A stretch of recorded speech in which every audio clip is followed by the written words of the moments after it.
عملت لحلمي عملت كثيرا وها قد حصل. Bismillah, Jazakallah khair everyone for attending. I hope you've all been enjoying your weekend so far, and thank you all for taking the time out of your busy schedules and joining us tonight. Tonight we're hosting an event that we have never hosted before, neither as an ISOC or as an MPSA or any other society, as a matter of fact. And that's because these circumstances have never arisen before. And that is an event surrounding the topic that has generated a lot of conversation, a lot of discussion, a lot of questions, a lot of arguments, and a whole lot of memes as well. And that is the topic of the COVID-19 vaccination and whether or not we should take them. And in essence, this whole event is there to provide us with a better understanding of them and addressing the common questions and concerns that people have. And the plan for the event is very simple. It's going to be conversational styled. It will be just having a very light-hearted conversation with a guest speaker. And then towards the end, we'll provide everyone with an opportunity to have the questions answered if they were not already answered during the talk. And whilst we're about to start just now, within a few moments, make sure to follow us on Instagram, and also make sure to share the Zoom link out with your family and friends, whether they're pro-vaccines, anti-vaccines. Make sure that you get them here and let everyone benefit from this event. And because there's so much content to cover in this, don't want to sit here, you're not here to listen to me, and I want to jump straight into it and bring on our special guest speaker, Dr. Wajid Akhter. Assalamu alaikum, Doctor. Wa alaikum assalam. How are you doing? Alhamdulillah, not too bad. Jazakallah khairan for having me here. Really appreciate you all giving a little bit of your time to just have a discussion really on, like what you said, it's one of the most important topics of the year, of the past year, and probably for the next few years as well, inshallah. It's really important that we're all on the same page with this, inshallah. This is almost like my favorite part of hosting, you know, as in doing these fake salams and how are you, as if we haven't already been on the call before. It's really nice to go through this phase again. Alhamdulillah, you know, we've got the honor of hosting Dr. Wajid Akhter for the third time this year. And usually I do the introduction for the guest speakers, and I give like a short biography of them. But I'm going to change it slightly.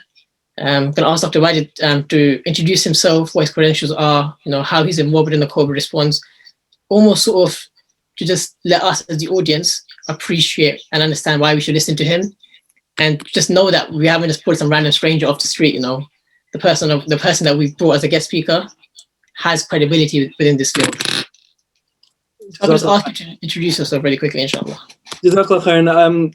Ordinarily, I wouldn't. I'm not keen on introducing myself or explaining anything about myself.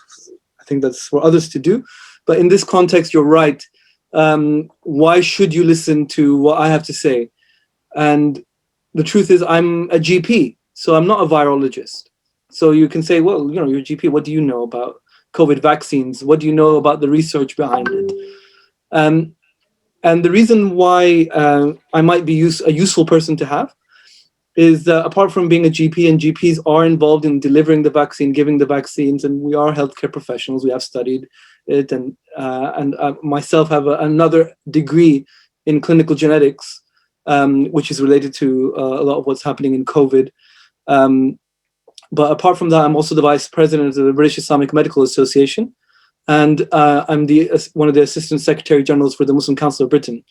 And in that role, what I've done over the last year, not me as an individual, as a team, we came together and we brought together the Muslim healthcare professionals, Muslim scholars, community leaders, Islamic organization leaders, virologists, bioethicists, a lot of different people.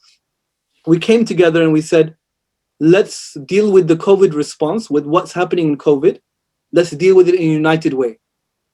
Let's not deal with it separately. We don't want one section of the community saying X and one saying Y, because that will be very confusing, and confusion at the time of a crisis, especially a medical crisis, will lead to serious consequences, maybe even deaths. We saw that, right? There's a reason why in the UK, more people have died from COVID in the UK than in the whole of Africa, the whole continent of Africa. we saw that. We saw the outcome of confusion, of mixed messages, of putting in place a strategy that initially was talking about herd immunity. So confusion costs lives. So we said, look, we need to be united. Maybe we don't all agree on exactly the same thing, but we need to be united. We need to work together. And we built something called the COVID response groups. The COVID response groups, you've never seen it. It doesn't have a logo. It's not an official organization. It's just WhatsApp groups. There's one for burials. There's one for medicine. There's one for mental health. There's one for masjids. But what it had was, and still does, is experts in those areas. So you had the Muslim Council of Wales, Muslim Council of Scotland, Muslim Council of Britain. You had imams, you had muftis, you had, like we said, medics, mental health experts on these different groups. And we analyzed each issue from a variety of different areas. And then we came to a common ground on that. So I'm one of the people who was in charge in setting up with those groups. And at the moment, I'm leading those groups on a national level, including the medical one and all the other ones, overseeing them. So even though I'm not an expert in biology, but I've brought together, I need to change that wording. We've brought together, because it was never me, there was never an individual, we've brought together a whole team of virologists. So not just one virologist, but literally from across the country, Muslim virologists and microbiologists and Muslim bioethicists and so on and so forth. And we're coming with the recommendations. So what I'm speaking to you today is the, inshallah, consensus view of a lot of these people.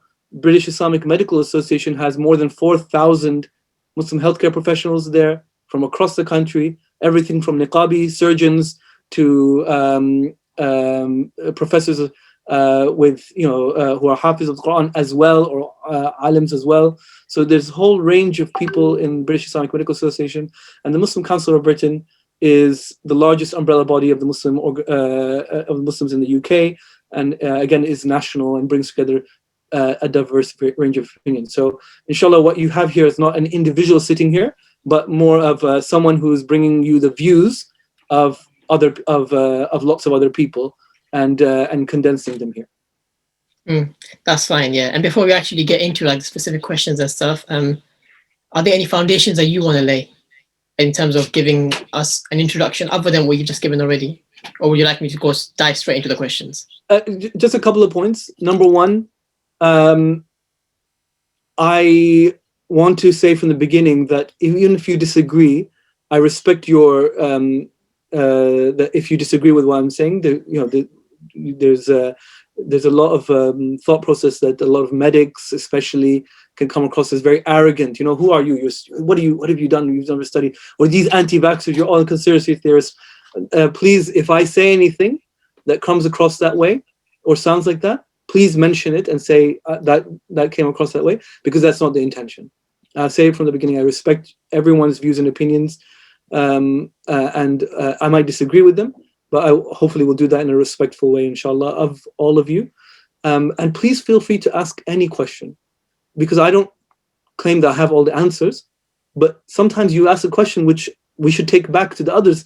Like I'll take back to the experts, the real experts, and say, hey guys, what's the answer to this question? I have no idea.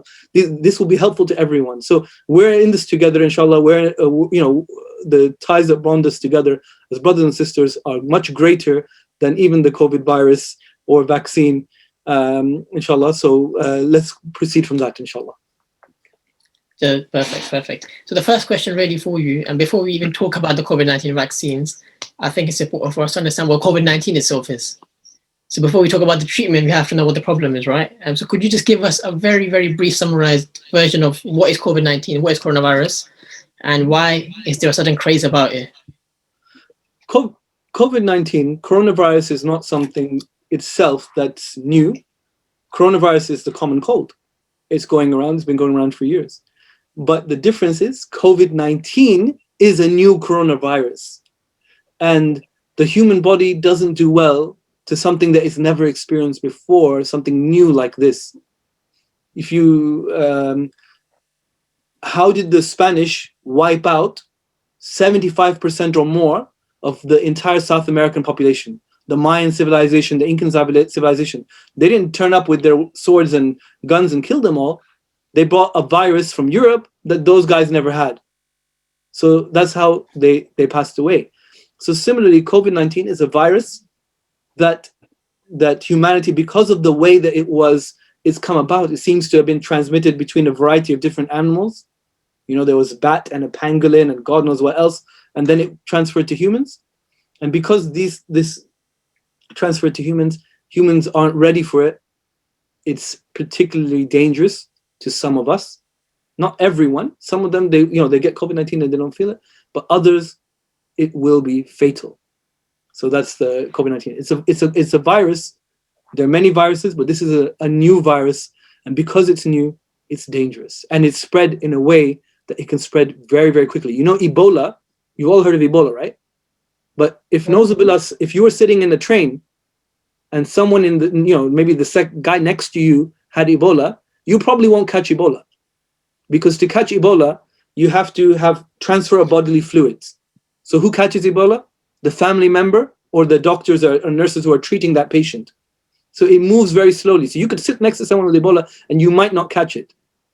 But if with COVID-19, you could be sitting in the same train carriage, someone somewhere far away down the train carriage could have it, sneeze, cough. You will never see the person who gave it to you. So that's what makes it dangerous. It spreads very quickly. But as in, just following on from that, why is it that we're so focused on vaccines themselves? I mean, are there no drugs that we can use, for example, for diabetes and heart problems? There's like common tablets and capsules we can take. Are there not any equivalents for the COVID-19? There's no cure. There's no cure for it. No, that's the problem. So there are certain drugs that that cure a disease, right? And there are certain drugs that control a disease. It never cures it. So there are drugs that we are using, they're testing to try to reduce the impact of COVID-19, but there's no drug that can cure it, not yet. And it's very unlikely. There are not many viruses that we're good at curing. If there was, then every time you had a cold, you'd just pop a pill and you'd be cured, right? That's why your GP, like me, just keeps on saying paracetamol, paracetamol, paracetamol, right? Because there's no cure for the common cold, and the viruses change a lot. So the other principle is that prevention is better than the cure, always. This is an Islamic principle, right? It's an Islamic principle. Islam doesn't say that, go to the club, turn down the lights, dance, drink alcohol, and then, but zina is haram. Islam is like, no, guys. Prevention is better than the cure. Don't do all that stuff. Now zina is haram, and if you still do it, then what's your problem? We've put in all the safety nets. So similarly, a vaccine is prevention. It's saying, look, the best way to treat a disease is not to let you catch the disease, then like Hunger Games, see if you live or survive. They make it by the time we give you the treatment. Let's give the vaccine and prevent them from getting it in the first place. So you just mentioned the word vaccines, and I think there's been a lot of different vaccines that have come out recently. You've got the Pfizer one, the AstraZeneca, even the Oxford one's come out recently. Are they all the same? Are they different? Why are they if they're different, then why are they different? And what are the differences between them? They are different. The reason the vaccines are different is because the minute that COVID came out, and then we realized as a humanity, we started realizing, some of us faster than others, that this is going to be the one. We've been waiting for COVID, right? I teach medical students at Barts, and for 8 years, I've been telling my medical students that there's going to be a virus that hits, it's going to take over the world, it's going to be a pandemic, and when it happens, we're all going to be caught unawares because we've been too busy analyzing some vague, random disease that 1 in 1 million person has, and up to now, we're not prepared for closing the schools, closing the airport, nothing like that. And in 8 years, not one, I would tell my medical students, please do an essay on this because nobody else has done it, and not one of them did it for 8 years. And I was like, now it's too late, guys. So when it hit, we realized very quickly, this is the one. Nauzubillah, this is the one, and it could wipe out millions of people, and already has wiped out, several million people, right? So this is dangerous. So a lot of different companies companies and governments started working to try to find a vaccine or a cure, and they tried different methods. So Pfizer and BioNTech in Germany, for example, they went down a route for an mRNA vaccine, which is a new type of vaccine. It's not been done before, but it's not new. Like, it's been talked about for a while.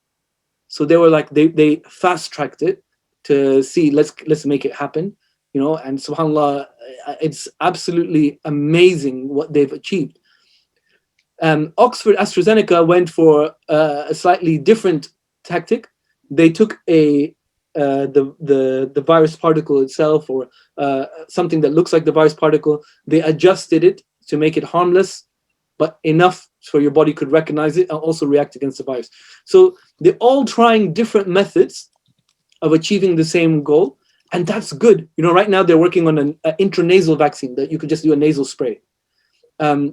Johnson & Johnson just made a one-shot vaccine. So they're all trying different routes, and that's good, because we don't want all of humanity's eggs in one basket, right?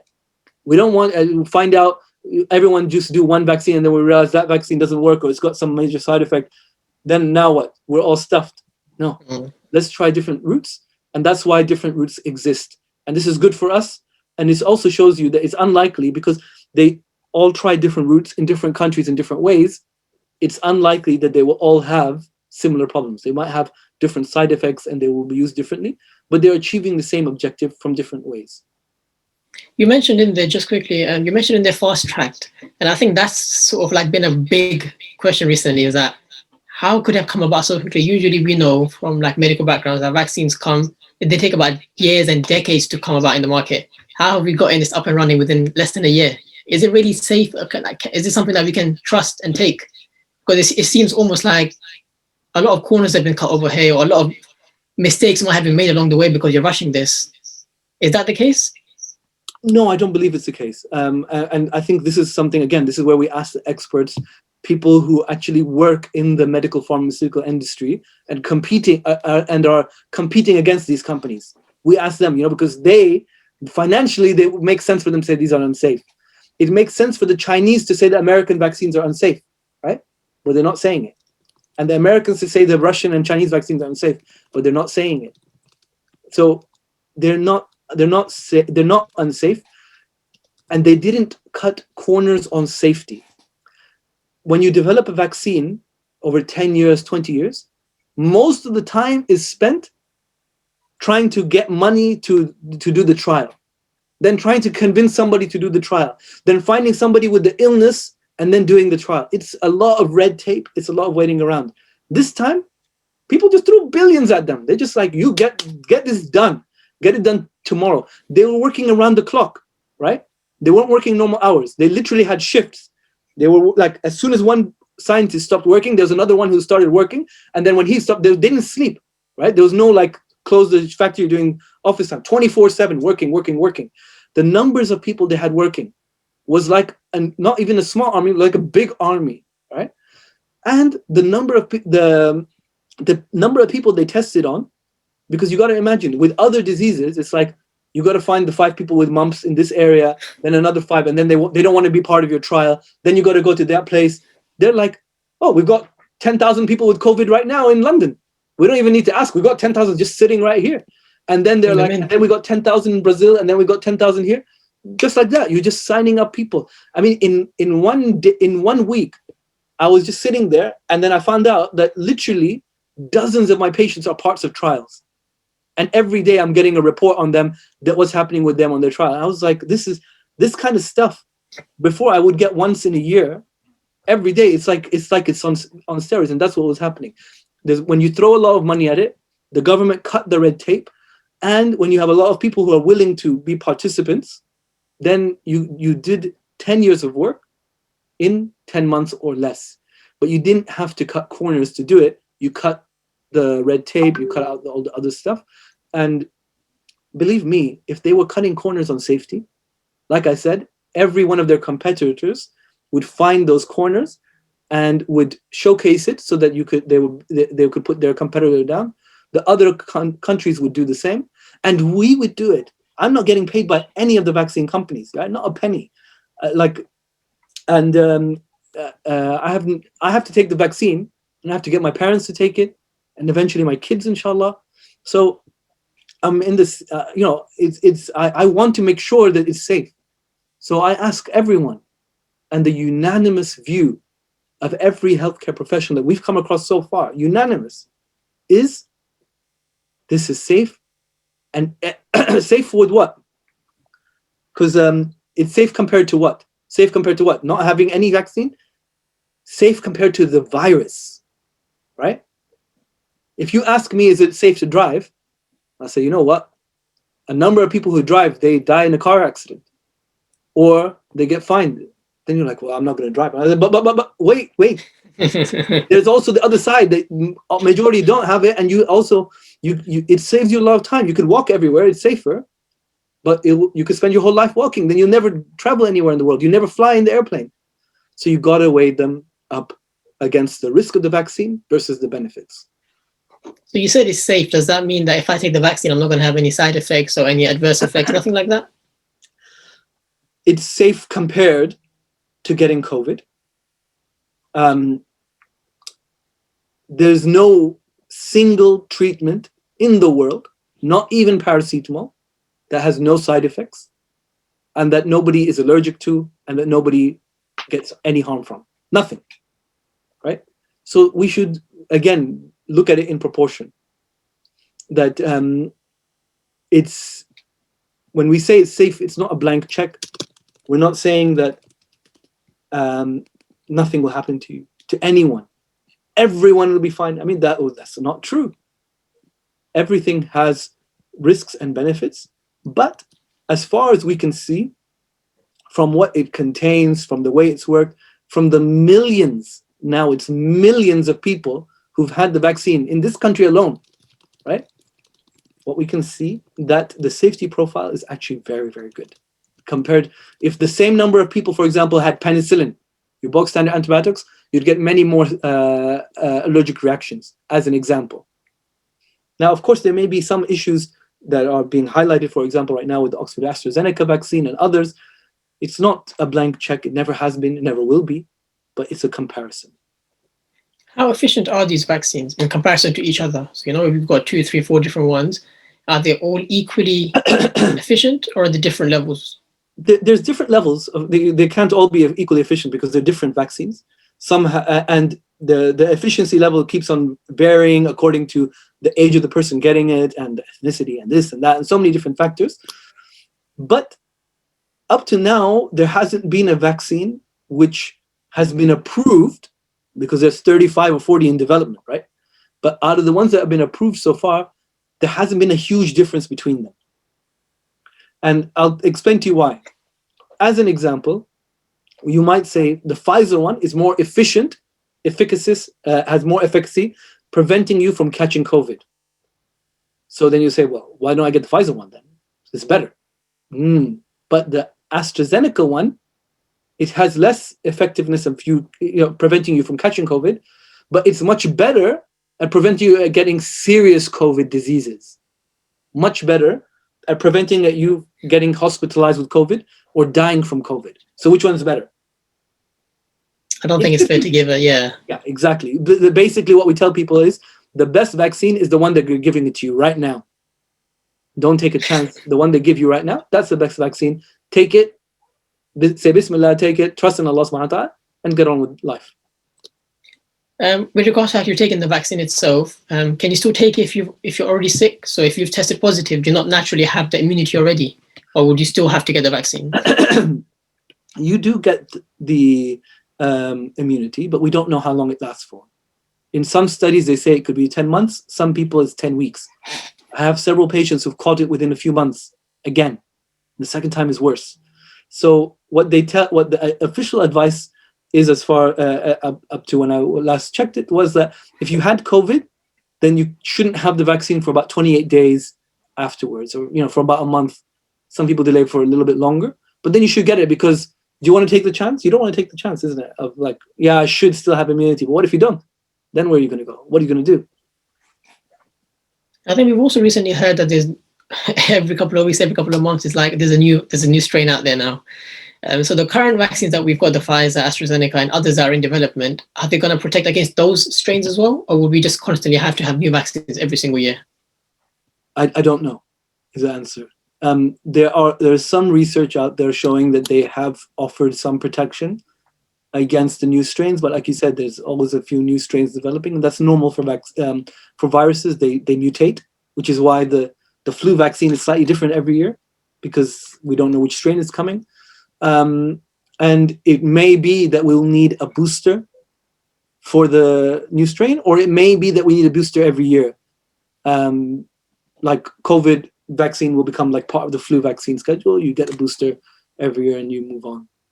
I don't know. Okay, yeah, that's fair enough. With regards to the long-term implications of these vaccines, are there any sort of researches or numbers, for example, like fertility related, or just anything like long-term concern-wise? Is there anything that we know with regards to the vaccines? Long-term, so there's a couple of different issues there. Fertility is a big issue because people are worried that there's, fertility. Where does this issue come from? Because it's not based on science, right? Like literally, when we ask the biologists, they're just like, what are you guys talking about? What's the vaccine got to do with fertility, right? But this started because there was a German scientist who is an anti-vaxxer. There are these guys are out there, and unfortunately, they put out information which is confusing the public.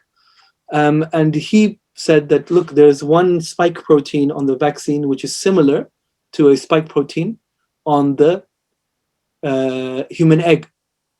So what if it could affect the fertility? And he himself in his own thing wrote down that he knows that this is very, very unlikely. But that would be like me saying, Qaim, does your phone number have a 7 in it? Mobile number, does it have a number 7? Yeah. Mine as well. So that means, does that mean I can hack your phone? Because we both have 7s in it. Yeah. No, that would be ridiculous, right? If I said I can hack your phone because I have a 7 in my number and you have a 7 in your, that's exactly But wouldn't people say that's not a fair analysis? Because the example you're giving is a very broad and unrelated one, where when it comes to antigenic kind of things, and like, I feel like, is it a good enough example in the sense of trying to make that point? You can argue about whether it's a good enough example, but it's a similar example because he's taken something, they're taking something which is a one single part of a vaccine, and that has a relation to one single part of an egg, and saying that somehow because they both have these one single parts, that one can crack the other, one can affect or impact the other, when there's no, that doesn't make sense scientifically that it can do that. Just like it doesn't make sense that just because I have a 7 and you have a 7 in your phone number, I can crack your number, or because a banana has the same DNA as part of a human being, that eating a banana might change my DNA. Like there's a degree where this is not scientific, that some people are putting across fears that are not entirely based on science. They're taking an aspect and then they're twisting it, unfortunately, to generate fear where it isn't justified. And we see this, there's a shaitan doesn't like to stand in the darkness. You'd think that shaitan likes to be in the darkness, right? Not in the light. Shaitan likes to be half in the darkness and half in the light, because that's the point of most confusion. And similarly, a lot of these unfortunate, deliberate misinformation that's being spread is often having a kernel of truth, or a little bit, just enough to make people think that, wait a minute, that might be true. And that's enough to get people to say, khalas, I'm not interested. For people that have that may be immunocompromised, so they already got a weak immune system as it is, would you recommend for them to get the vaccination, as this could perhaps put them at a greater risk now? So again, the official advice is that yes, those who are immunocompromised should have it. Those who are having chemotherapy should have it, because they're even more likely to catch COVID, right? And they're even more likely to do worse if they catch COVID. So they're the ones who they were in the front line of getting it, right? Regardless of age, they were fast-tracked, that's why. Okay. With regards to the sort of more political aspect of it, is it true that a lot of, for example, NHS or the doctors or pharmacists or like the big pharma companies, they're making money from these vaccinations, and is it all just one big money scam? The pharma companies are obviously going to make money. I mean, except with Oxford AstraZeneca one, because the Oxford University negotiated with AstraZeneca to deliver at cost price. But the other ones are obviously going to make billions and billions off this. But the NHS doctors are not making money off it. We are getting paid. The GPs are getting paid to give the vaccine, £12.50 per vaccine. I think it's about £12.50 per vaccine. So that people think, well, you're going to make millions off this, aren't you? Actually, we're going to make a loss. And you ask me, how can you make a loss? Because for that £12.50, we have to hire out a venue, like 24/7. We have to hire out a venue to deliver the vaccine. You can't. Most of us are not delivering it in the GP surgery, so we have to hire a hall or a stadium or something like that. You have to buy the syringe. You have to buy the needle. You have to pay for the people who are giving the vaccine, the nurses, the GPs, and everyone else. You have to pay for the 15-minute to monitor them afterwards. You have to pay for the leaflets, the instruction. You have to pay for the admin to bring them in to monitor it. So all of this stuff has to be paid for within the £12.50. So in actual fact, in many cases, we're actually going to make a loss on delivery of the vaccine. But even if we were making like a little bit of money off the vaccine delivery program, which we're not, the GPs are not, the pharma companies definitely will be making something. You know, they're not doing this for free. They're not charities, and they have a track record that we have to think about. But you know, our own health is at stake, right? Like our own health is at stake, and our community's health. Like, you know, if there was something dodgy, I'd be like, listen, guys, don't do it. Don't, you know, under the table. I'll be talking to you about like, don't do it under the table. But we're actively giving up our time to appear in these videos because we're really concerned of our own brothers and sisters that actually, you know, if they miss out, it will be bad for their health. It'll be bad for the health of the entire Muslim community. Just for everyone that's watching, if you do have any questions or comments you want to share, just type in the chat box below. I may miss it from time to time, but just resend it in or just keep bugging me. So I'll just read it out. You mentioned community, and I think this is something that's quite a big thing within our communities, coming from like an ethnic background, that a lot of our parents, our family members, you know, like the WhatsApp aunties and all of that stuff, they're very anti-vax. And a lot of people in general from like ethnic minorities or like low-income backgrounds, they're not really happy or sort of willing to go down the vaccination route. What is the reason for that? Why is it that we're not opting for it as much as our counterparts maybe? There's two parts.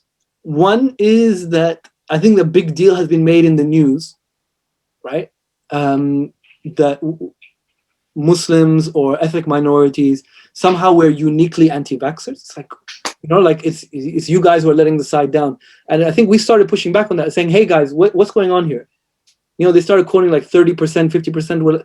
We did our own research with more than 1,000 participants in different cities in the UK. And it was more like 70% were willing to take the vaccine, which is not hugely different from the white population in this country. But so one thing is, I think the media narrative has really overplayed this anti-vaxxer image. Actually, most Muslims that you talk to, they've got questions, just like anyone else. And if you answer the questions, you know, they'll make their decision. Everyone's a human being. But most of them make the same decision, which is, yeah, let's go for it. Are you telling me, Dr. Saab, you're telling me to take it? My imam is telling me to take it. You know, fine, we'll take it. The reason why it exists, this anti-vaxxer narrative, is a few reasons. One is we don't trust some of the people in authority, right? And there's a reason for that. We feel like, they can't.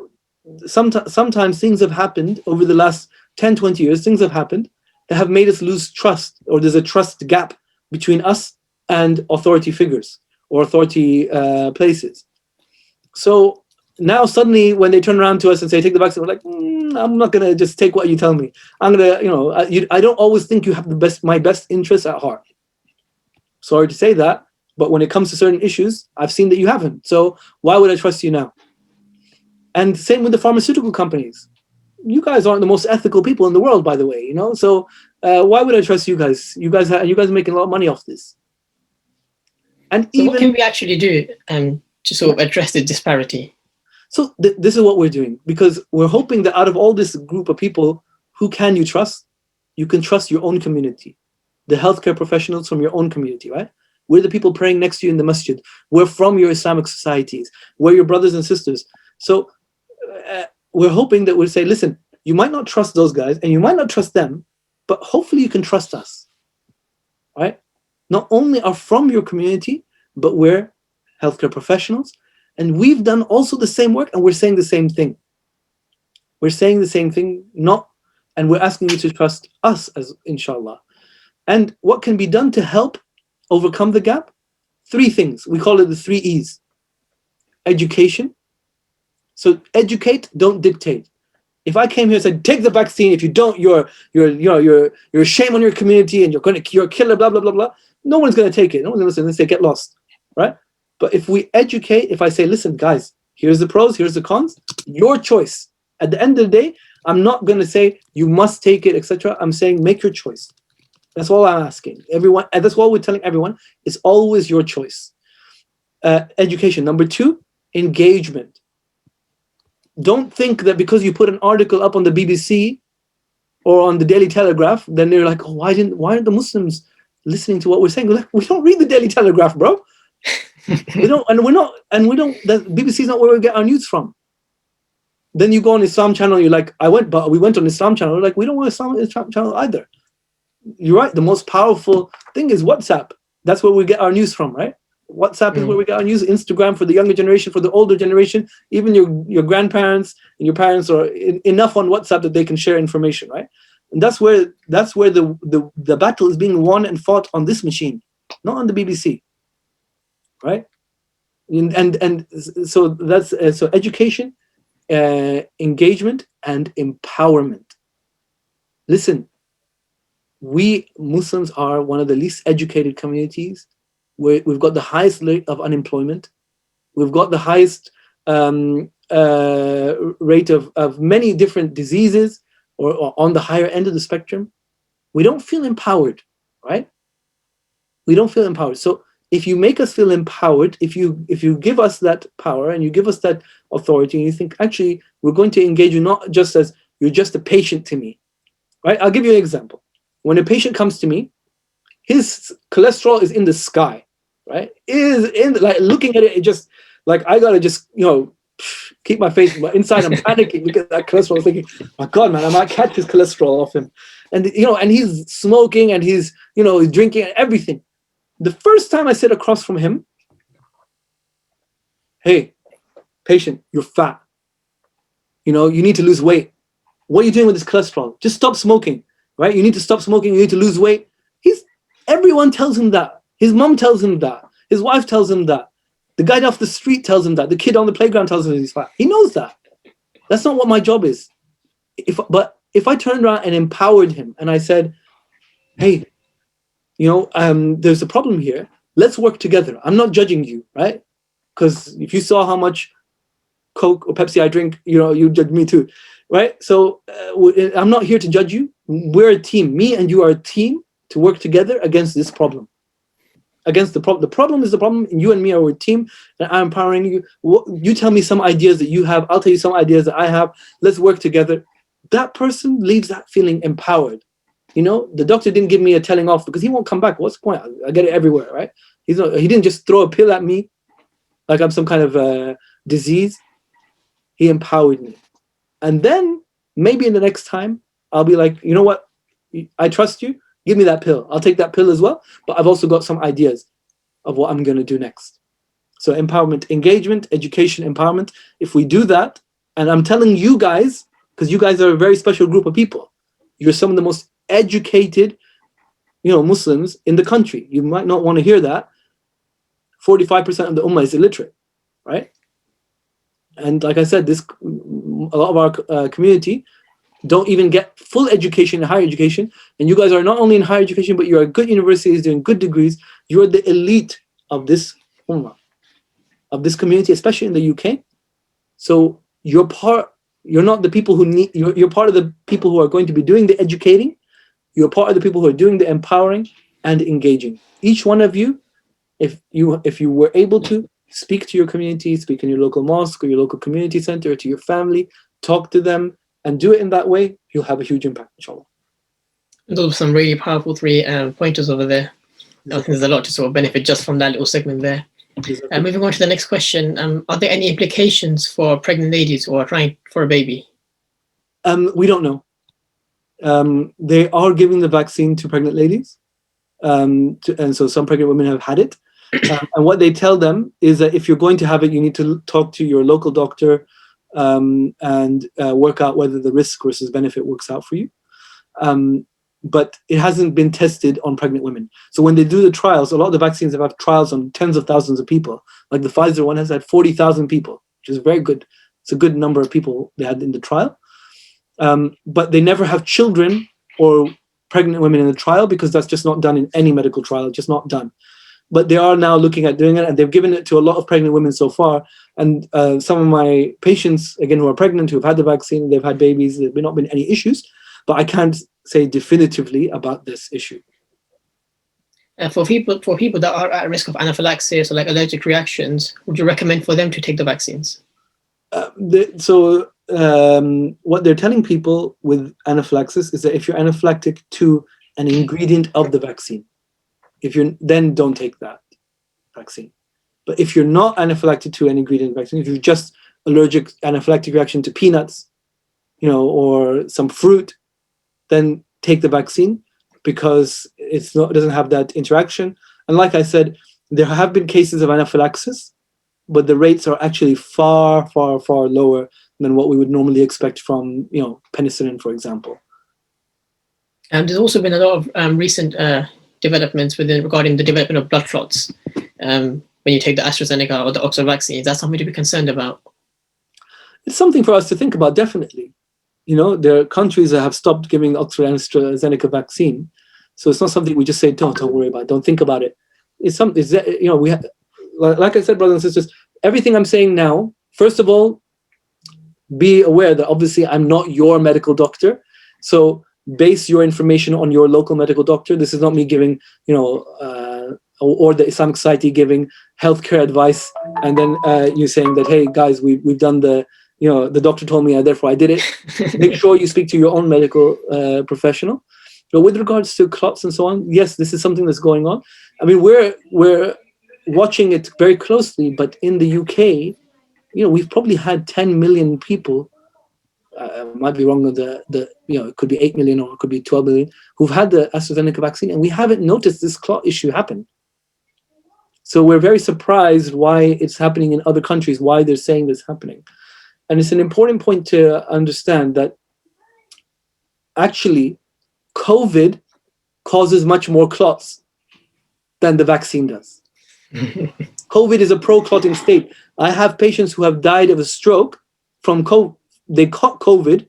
The COVID wasn't so bad on their lungs, but the clot killed them. Right? The clot is a serious killer in COVID.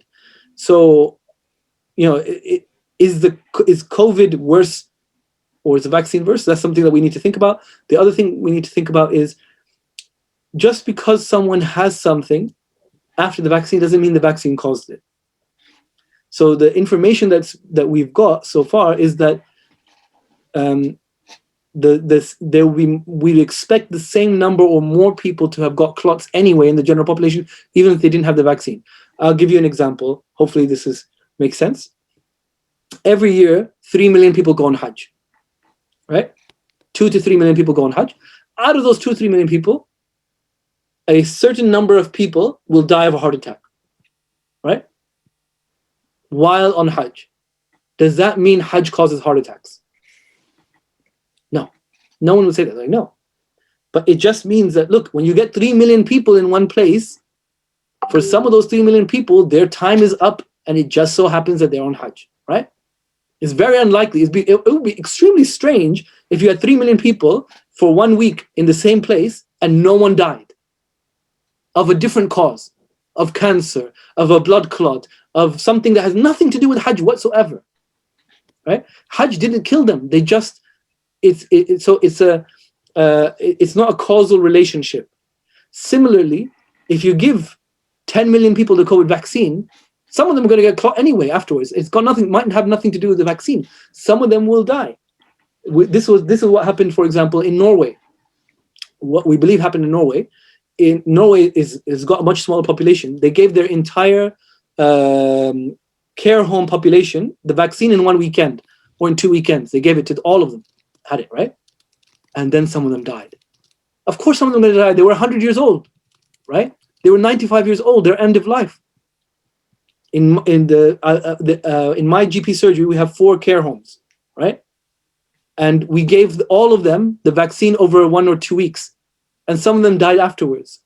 They didn't die of the vaccine. They died because they were 103, and they've been dying for the last year, or they've been dying for the last 3 months.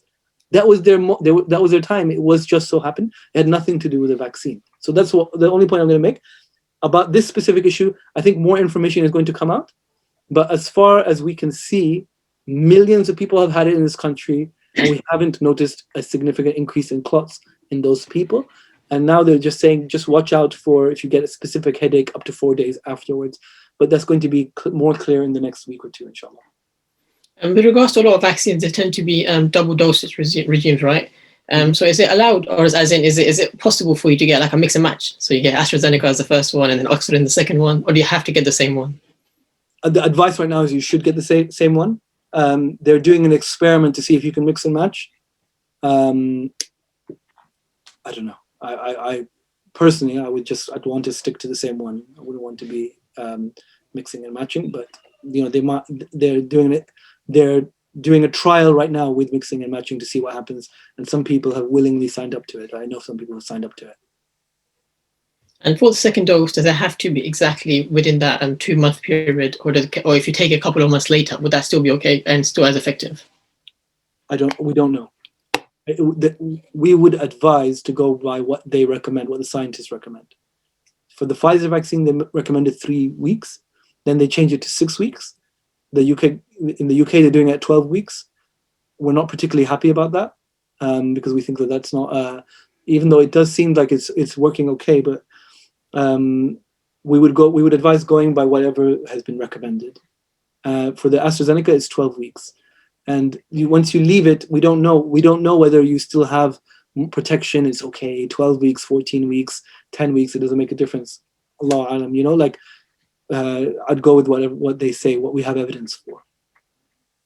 And do you think the choice aspect of whether I want to take the vaccine or not, do you think that's going to become reduced as more people get vaccinated and as time goes on? For example, having to work in certain places or going to holiday in certain places, do you think that's a possibility that could happen? It's going to happen. The choice will always be there, but it's going to happen. Already we know that in Hajj, for example, you won't be able to do Hajj unless you have 2 doses. And this is not the first time. They've always been saying that for meningitis, for example, but you have to have 2 doses. Certain workplaces will do that. Other places will do that. And you can say that that's not fair. That's kind of forcing it on people. But also you can look at it from their side of view. Like if I'm a company and I've done everything I can to keep myself, maybe I have a family member who's very vulnerable and you've decided you don't want the vaccine.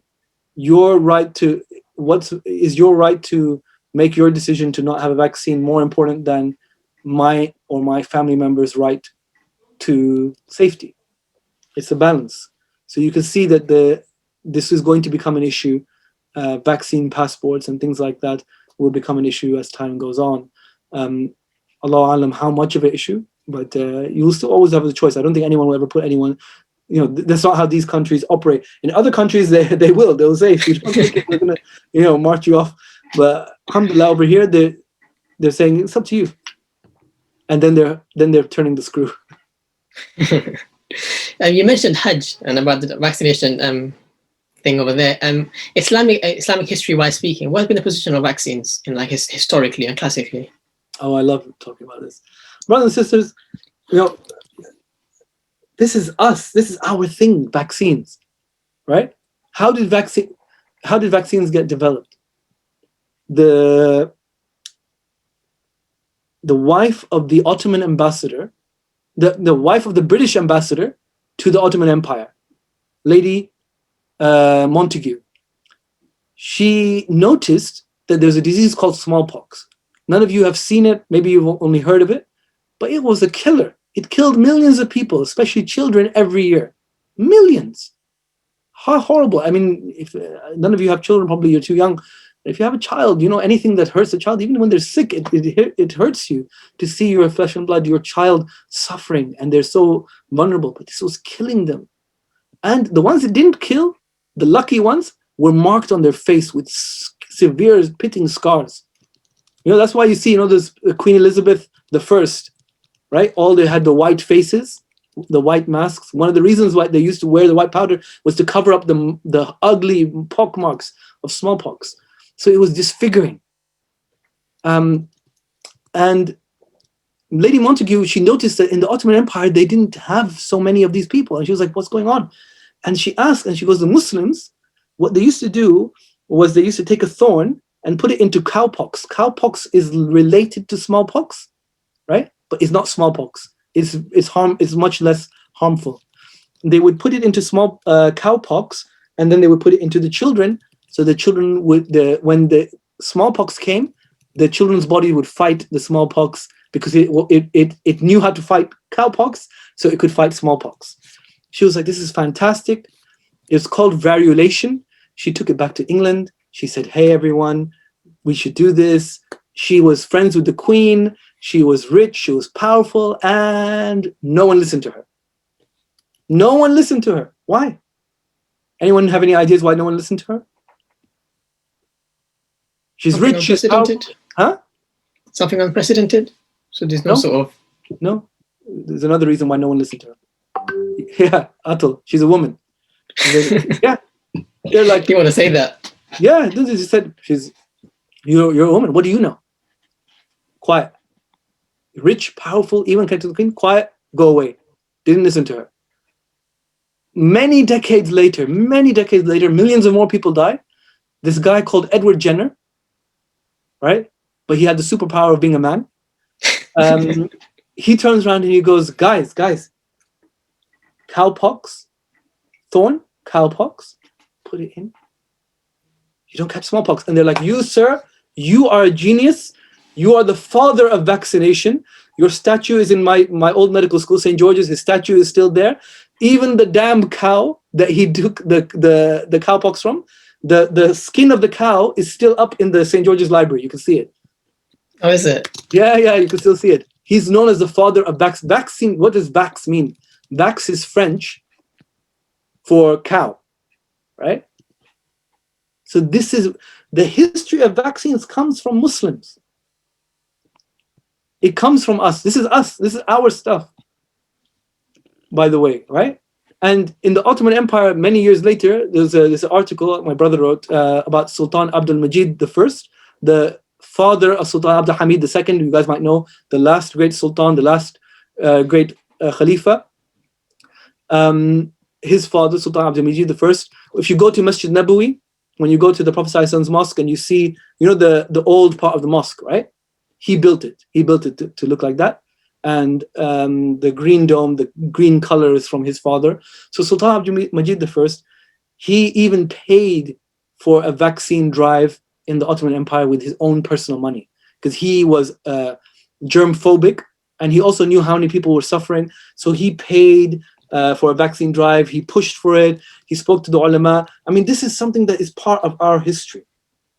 You know, vaccines are not something that is just come out of nowhere and they're trying to get us. This is part of our history, something we should be proud of, something we should be at the forefront of doing, inshallah, of helping humanity in a safe, effective way, because these have saved not 1 or 2 lives, literally millions of lives. I have a 95-year-old English patient.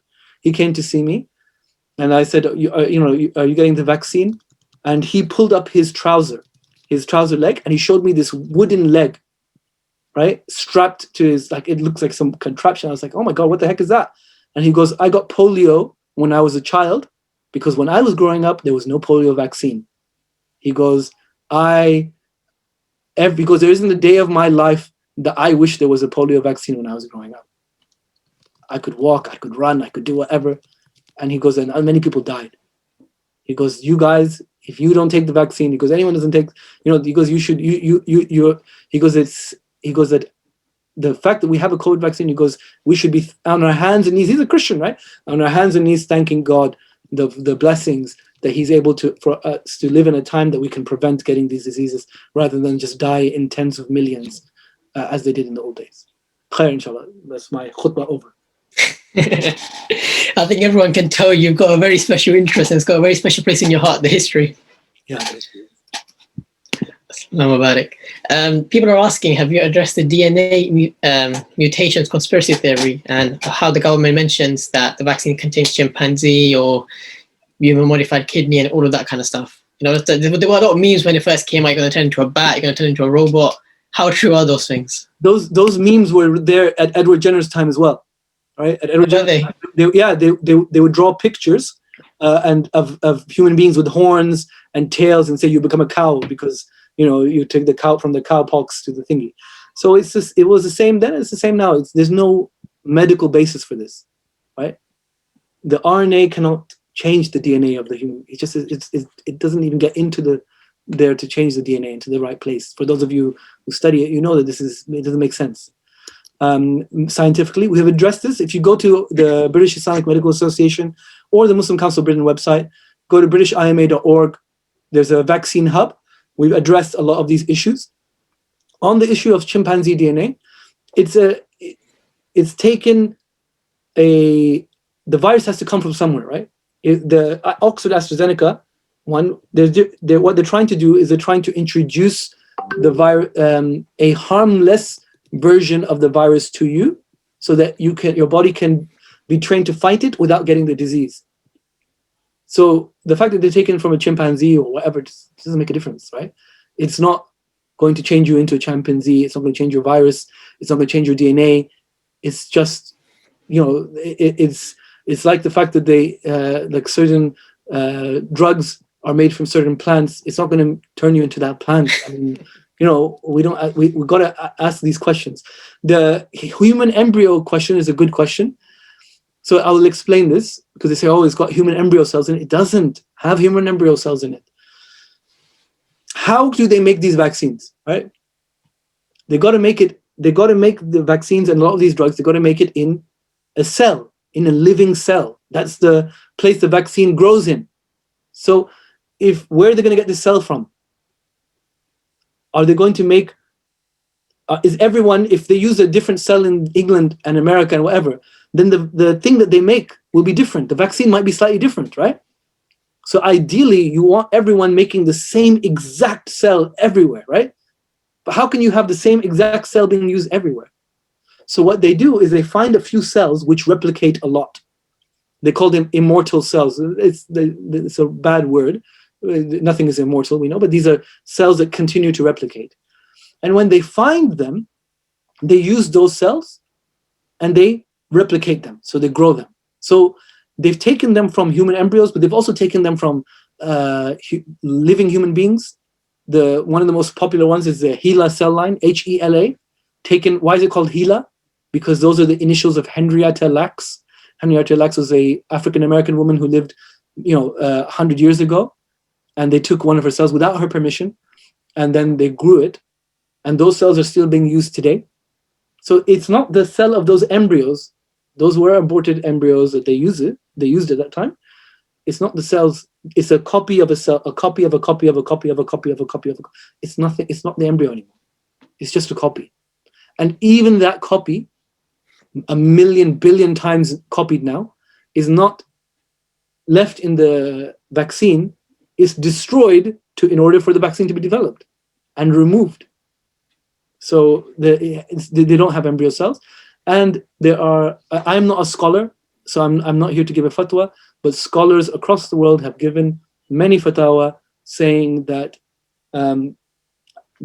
even if these things contain haram ingredients, which they don't, but even if they did, that the rules of haram and halal are different when it applies to different contexts and different situations, and diseases and vaccines, they are different. So it's not for us to make that ruling. They've already made those rulings. And up to now, apart from a couple of fringe groups, the majority have been saying the same thing, that the benefits outweigh the risks and they are halal to take.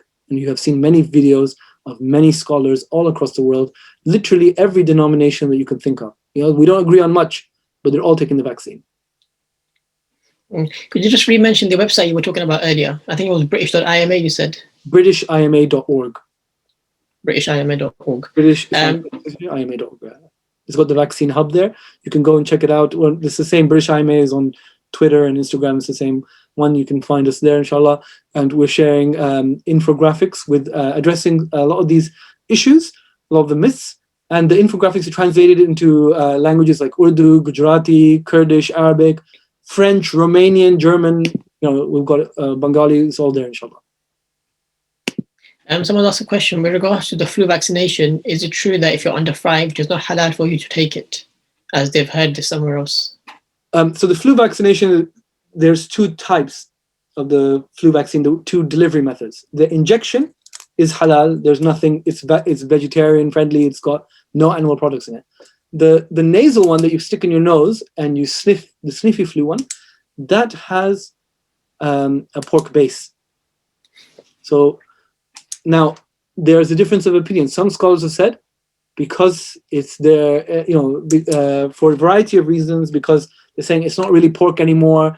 It's been transformed into something that's no longer what what it originally started off as. And others, so this is a view of quite a few scholars. Other scholars say that, again, it's for medicinal purposes, it's still okay. However, we've been campaigning to the NHS, and we've been telling them that, look, if a Muslim family doesn't want their child to have the nasal one, tell them to take the injectable one. It's actually cheaper. It's cheaper and it's vegetarian friendly. So you can still get the flu vaccine in a halal format. I think we're going to be wrapping up really, really quickly. If anyone does have any last questions, feel free to just drop in the chat box below. Otherwise, forever hold your peace. Just a few final remarks. What can we, as students or ISOC members or MPSA members, or just perhaps healthcare professionals in the making, and what can we do right now to sort of practically to help and sort of aid in this time? Jazakallah khair, and this is the part I really want to speak about. So my brothers and sisters, you have a huge and a very important part to play. Okay? You are the people that your elder generation trusts, right? They sometimes get messages on WhatsApp and things like that, and they don't know, is this accurate? Is this true? Does this really happen? And you guys are the media savvy people. This has been forwarded many times, be careful. Or this looks a bit dodgy. It's not the World Health Organization saying it's just some random guy somewhere, like we don't know their credentials. So you have a huge role to play in educating and empowering our older generations and reaching out to them. They trust you. You're their children, you're their relatives, you're the people who they know. So please play that role. Again, in educating them in a respectful manner, because they are our seniors and so on, and educating each other. So the Islamic studies have a humongous role to play in helping with that. The second part is that what the whole COVID situation has taught us, right, is that we can't make it through these kind of disasters unless we work together. And the medical disaster is just coming to is calming down a little bit, but now what's going to really hit us is the economic disaster, the mental health disaster, and the other disasters that are coming behind that. And you guys have a huge role to play, because our elder generation, or actually not just the elder generation, Muslims in general, we don't access mental health services. We get depressed, and then we cut off from our friends, and we act strange, and then we lash out, and we cry, and so on. And you can either turn a blind eye to it, or we can say, as an Islamic society, we're going to push for looking out for each other's mental health. We're going to normalize mental health and talking about it and saying, guys, if you've got problems, go to the professionals, right? We're going to talk about the economic situation. You guys are, like I said, the cream, right? Let's talk about it. You come up with solutions. This is a chance to really, when a war happens, one of the great things that happens is that a country that is lethargic, they're fighting each other, they're not doing things, they rally. They rally behind the flag, or they rally behind the cause, and people come together, black and white, young and old, left and right. People come together because they have a common enemy, a common target, and we're gonna fight this. Brothers and sisters, right now we're at war with COVID and the impacts from COVID. is going to be literally decimating our community for decades. Companies that will shut down, people that will go to the wall, children that will go hungry. And this is just the UK. What about outside the UK? Every one of us can just step up. Islamic society and members of Islamic society, let's double, triple our membership. Let's make that a target. It's possible. And people will join you if they see that you're part of the solution. If the ISOC is there and they're like, guys, we have got to be part of the solution in our community. This is our community. We live in this community, right? We exist in this community. We're going to be part of the solution to help them with overcoming the economic impact of COVID. You see, you will not be able to stop the number of people joining the Islamic society. People want to help. People want to be part of the solution. Be the vehicle for that solution, for the mental health, for the whole, not just the Muslims, for the whole of the campus. Why not? Why not? We're making COVID busting graphics for Romanians. Why? Somebody asked us, why are you doing for Romanians, man? Where are the Romanian Muslims at? And we're like, it's not about Muslims. It's not just about the Muslims. We're here to help everyone. And by helping everyone, they will appreciate the beauty of Islam and the beauty of what this religion came for, to establish Tawheed, and to exemplify it. You know, we've got the first part. We're Muslims. Let's exemplify it. Make the ISOC at the forefront of mental health, economic situation in the, like to find out in your university, there will be students who suddenly are really struggling because their parents lost their job. They're really struggling and they won't talk about it. Who's going to find out about it, right? Maybe someone passed away in university, maybe one of the staff, maybe one of the cleaning staff. Who's looking after their kids? Who's going to find out? Which society? There's no janitorial staff society. There's no society for admin welfare, looking after from the students. You do it. The mental health of your professors, your tutors, right? Believe me, the education thing changing all the time, their mental health is suffering. They've been stressed out of their eyeballs. If you ask them, how are you doing? It will be a game changer. And if you try to help them, it will be a game changer, inshallah. Do that, make your ISOC grow, multiply, huge.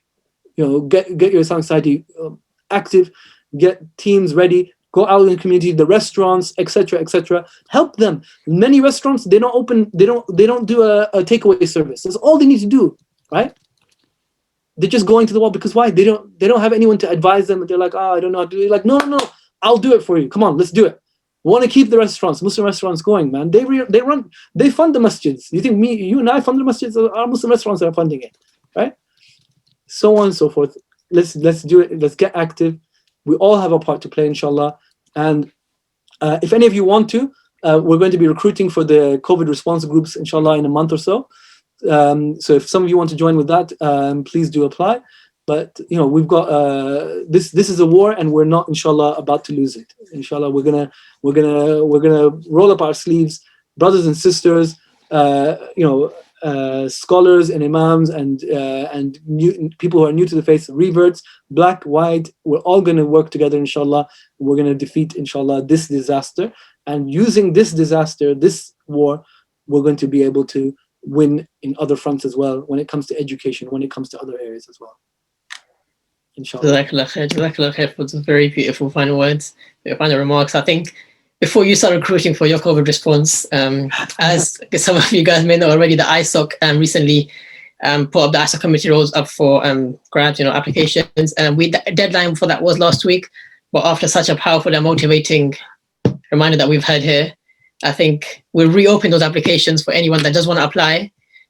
Same website, same link, just fill out the form, and then we can go further from there, inshallah. Do it. It'll be the best thing that you ever do. When you graduate, speaking as someone who graduated many years ago, when you graduate, you'll forget the lectures, right? You forget the lectures. You'll forget half the people, 99% of the people you were in the course with, believe me. But you will not forget the work that you did with the Islamic society. That's the stuff that you will remember. That's the stuff that will be your legacy. And that's what your children will be proud of you for when you come back, inshallah. This is your akhirah you're building here. Make sure you sign up, inshallah. These guys are doing fantastic work. Don't let them get away with all the ajr. Roll up your sleeves, inshallah, and join in. Perfect. Jazakallah khair. Just final remarks from me to everyone else. Thank you all for attending. I hope you all found it of benefit. Do forgive us for any mistakes on our part, slip of the tongue, something that was just mentioned as well at the moment. And this, as Dr. Wajid mentioned earlier, is not specific guidance on your individual circumstances. For that, please do contact your local services, your local GP, your local doctors. Just take this as like an overall sort of information on the topic. Other than that, Jazakallah khair, and thank you to all the ISOCs and all, not all the MPSAs, just one there's only one MPSA. To MPSA for collaborating with us on this amazing event. We look forward to more collaborations. But other than that, I don't think anyone else had any other questions. Jazakallah khair, thank you for attending. We look forward to hosting you all once again very, very shortly. Assalamu alaikum wa rahmatullahi wa barakatuh.